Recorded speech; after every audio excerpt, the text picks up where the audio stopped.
안녕하세요. 이동준 변호사입니다.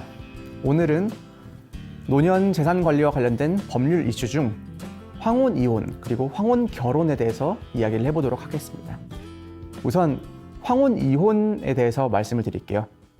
2023년 기준으로 평균 이혼 연령이 남자가 49.9세, 여자가 46.6세로 되어 있습니다.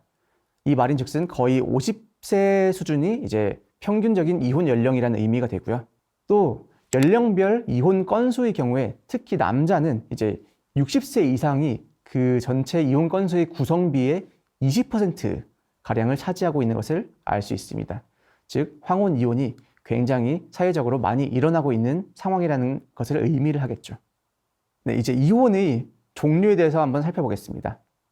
일반적으로는 협의 이혼과 재판상 이혼 두 가지로 분류를 하고 있습니다. 민법 제834조에서 협의상 이혼은 단순하게 정해져 있어요. 부부는 협의에 의하여 이혼할 수 있다. 딱 이렇게 정해져 있고요. 재판상 이혼에 대해서는 부부의 일방은 다음 각호의 사유가 있는 경우에는 가정법원에 이혼을 청구할 수 있다. 이렇게 정해져 있습니다. 그리고 그 다음 각호의 사유라고 해서 이혼을 할 수 있는 사유가 6가지가 정해져 있습니다. 1호는 배우자의 부정한 행위가 있었을 때, 즉 배우자가 바람을 폈을 때를 의미를 하고요. 2호는 배우자가 악의로 다른 일방을 유기한 때라고 정해져 있습니다. 어떤 사전 합의 없이 집을 나가버린다든지 이런 경우를 말한다고 보시면 되겠습니다. 3호에는 배우자 또는 그 직계 존속으로부터 심히 부당한 대우를 받았을 때입니다. 예를 들면 아내분이 남편으로부터 학대를 받거나 시부모님으로부터 학대를 받았을 경우 이에 해당할 수 있겠고요. 4호는 반대로 자기의 직계 존속이 배우자로부터 심히 부당한 대우를 받았을 때입니다. 5호는 배우자의 생사가 3년 이상 분명하지 아니한 때, 이때 이제 이혼이 가능하다라고 하고 있고, 6호는 포괄적으로 기타 혼인을 계속하기 어려운 중대한 사유가 있을 때를 정하고 있습니다. 그러면 이러한 이혼이 과연 어떤 재산상 문제를 가지고 오느냐? 이제 첫 번째로 가장 큰 거는 재산 분할이 있겠죠. 민법 제839조의 2에는 이렇게 정하고 있습니다. 제1항에는 협의상 이혼한 자의 일방은 다른 일방에 대하여 재산 분할을 청구할 수 있다 라고 되어 있고요.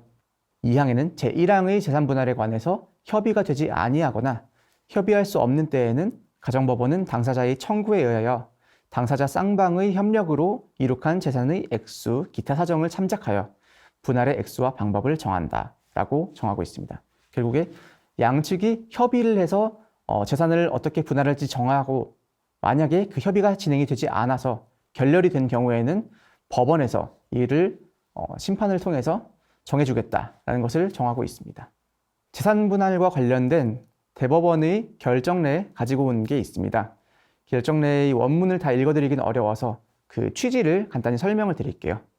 우선 혼인 중에 취득한 실질적인 공동재산을 청산 분배하는 것을 주된 목적으로 하는 것이 바로 재산 분할이다 라고 이야기를 하면서 들어가고 있고요.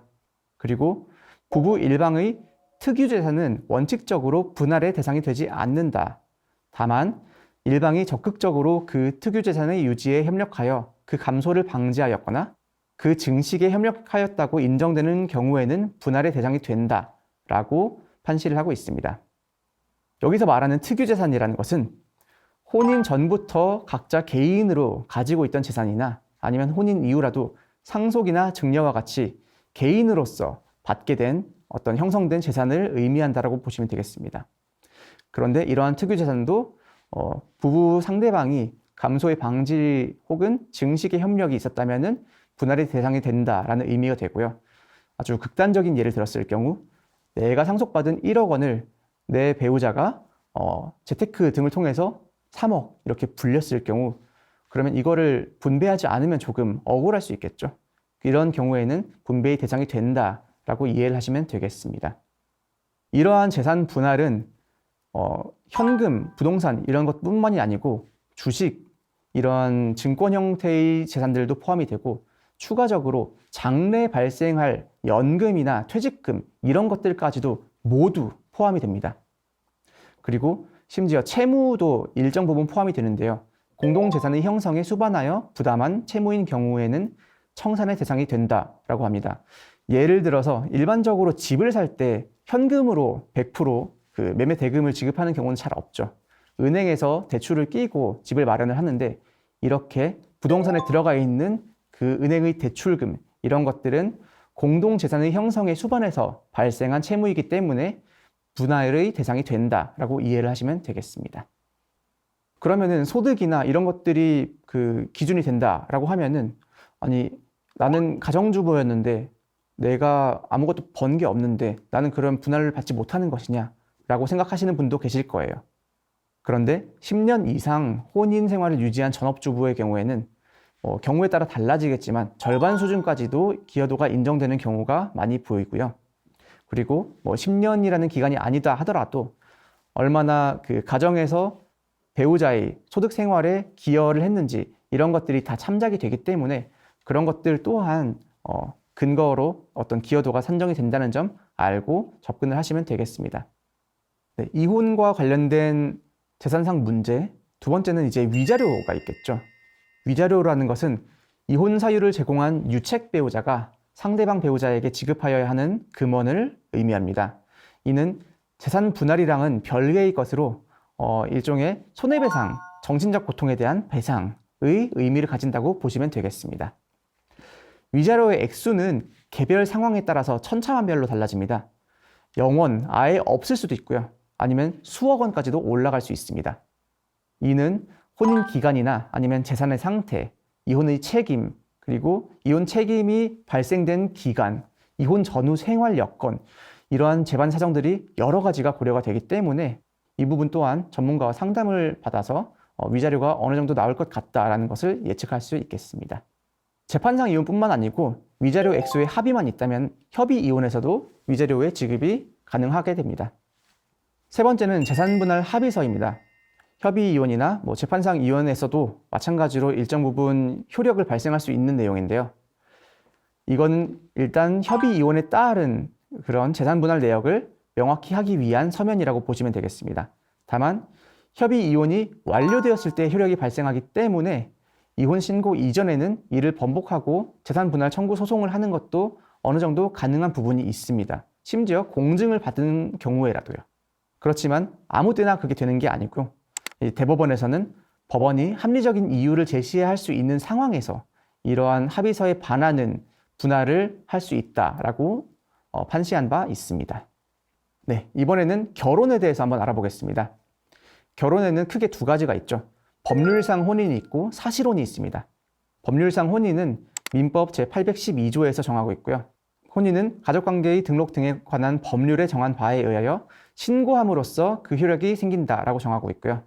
사실혼에 대해서는 일반적으로 두 가지 기준을 제시를 하고 있습니다. 주관적으로 당사자 사이에서 당사자 간의 혼인의 의사가 있어야 되고, 객관적 기준으로 사회관념상 가족 질서적인 면에서 부부 생활이라고 인정할 만한 그런 혼인 생활의 실체가 있어야 된다는 의미입니다. 이러한 결혼과 문제가 발생할 수 있는 재산 문제는 이혼 시 재산 분할이 있겠습니다. 사실혼의 경우에도 재산 분할의 여지는 있습니다. 비록 상속은 뒤에서 말씀드릴 텐데 사실혼에서 인정이 되지 않지만 혼인 관계에는 인정이 되기 때문에 재산 분할에 대한 규정은 사실혼 관계에도 유추 적용할 수 있다라는 대법원의 판결이 있습니다. 두 번째로는 상속의 문제가 있겠죠. 일단 좀 전에 말씀드린 것처럼 법률상 혼인을 하게 되었을 경우엔 당연히 배우자에게 상속권이 주어지게 되는데, 사실혼을 하였을 경우에는 판례가 아직까지 일관적으로 사실혼 배우자에게는 상속을 인정할 수 없다라는 입장을 유지하고 있습니다. 그리고 또 한 가지 경우를 생각해 볼 수 있는데, 바로 이제 양측이 다 자녀가 있는 상태에서 재혼을 하는 경우입니다. 이럴 경우에 사실혼 관계라고 하면은 상대방 배우자에게도 상속이 인정되지 않고 당연히 상대방 배우자의 자녀들에게도 상속이 인정되지 않습니다. 만일 내가 정말 상대방 배우자의 자녀들에게 상속을 해주고 싶은데 법률상 혼인을 하는 것은 조금 부담스럽다라고 한다면 양자로 드리거나 친양자로 드리는 방법이 있을 수 있습니다. 양자란 친부가 있고 그리고 양부가 동시에 존재하는 관계를 말하고요. 친양자는 친생 관계 자체를 양부에게 붙여버리는 그런 관계를 의미를 합니다. 때문에 친양자가 조금 더 권리 관계가 엄격하다라고 보시면 되겠습니다. 이러한 경우에 양자나 친양자는 상속 권한을 가지게 되어 있기 때문에 상대방 배우자의 자녀들에게도 상속을 해줄 수 있게 되는 것이고요. 반대로 그렇게 양자나 친양자 관계를 설정을 해버리면은 다시 재차 이혼을 할 경우 양자는 어느 정도 파양의 가능성이 존재하지만 친양자는 파양이 굉장히 어려워진다는 점 명확히 알고 계셔야 될 것 같습니다.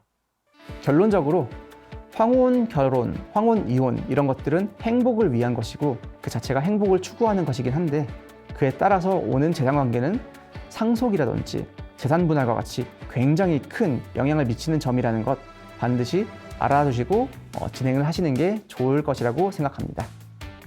오늘 강의 여기서 마치도록 하겠습니다. 감사합니다.